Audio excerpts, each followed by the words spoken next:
or bricks. Just put a drop on the refractometer, point it to the light, and read the scale. This quick check helps keep the boiling on track. In commercial jelly making, vacuum evaporation speeds things up.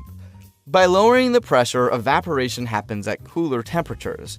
This keeps more of those tasty natural flavors and vibrant colors. Another technique blends ingredients that already have less water, often using juice concentrates to maintain quality. No matter the method, regular quality checks are crucial. They make sure your jelly has the right consistency and flavor, allowing for quick tweaks to get it right. If there's not enough acid, you could end up with a runny mess that just won't set. To avoid this, check the jelly's pH when it's thick enough to pour. If it's over 3.3, a splash of citric acid can lower it to the sweet spot of 3.1 to 3.2.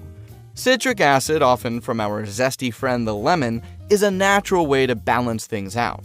By adding it at the end of boiling, you keep control over the process. This prevents early gelling and protects the pectin from breaking down. Remember, every juice has its own unique acidity, so how much citric acid you'll need can vary. Adjusting the pH isn't just about making the jelly set, it also amps up the flavor, fine-tunes the setting speed, and controls sugar inversion. This all leads to that smooth texture. Now that our jelly is done, it's time to pack it. For the best preservation, jelly is sealed in airtight glass containers. When you fill those jars with hot jelly, over 180 degrees Fahrenheit, you skip the pasteurization step. The heat does the job of sterilizing the containers all on its own.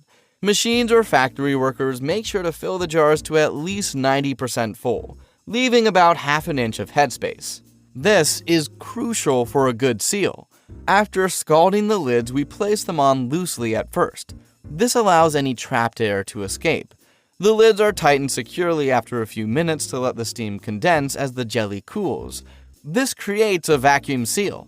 It's important to note that some jellies might foam during boiling or filling, creating those pesky bubbles in the jars. To prevent this, it's best to skim off the foam just before pouring. If the jelly can be drawn from the bottom of the kettle, it'll reduce the need for skimming and result in a smoother jelly every time. But even with the best preparation, jelly making can sometimes hit a few bumps in the road. One of the most frequent problems is jelly that fails to set properly. This usually happens when there's too much sugar, an imbalance in acid or pectin, or if the cooking temperature is off. Whether you overcook or undercook, either can prevent your jelly from reaching that perfect consistency. A good jelly should be clear and sparkling, but sometimes it might look cloudy or foggy. And that's because of unclarified fruit extracts, immature fruit, or not skimming off the scum during boiling. Plus, too much sugar can lead to crystals forming in the mixture. This would give the jelly a gritty texture. The trick here is to keep a balanced sugar ratio and stir throughout to avoid these unwanted crystals. Another challenge is syneresis, where liquid starts to leak from the jelly. This issue often arises from too much acid, low sugar concentration, or even sugar fermentation. Keeping the pH and sugar levels in check is key to maintaining the jelly's structure. This ultimately reduces the risk of syneresis and gives us a firm, stable final product. So, there you have it. If you're interested in how other everyday food items are made, keep an eye out for other videos on our channel. Until then, thanks for watching.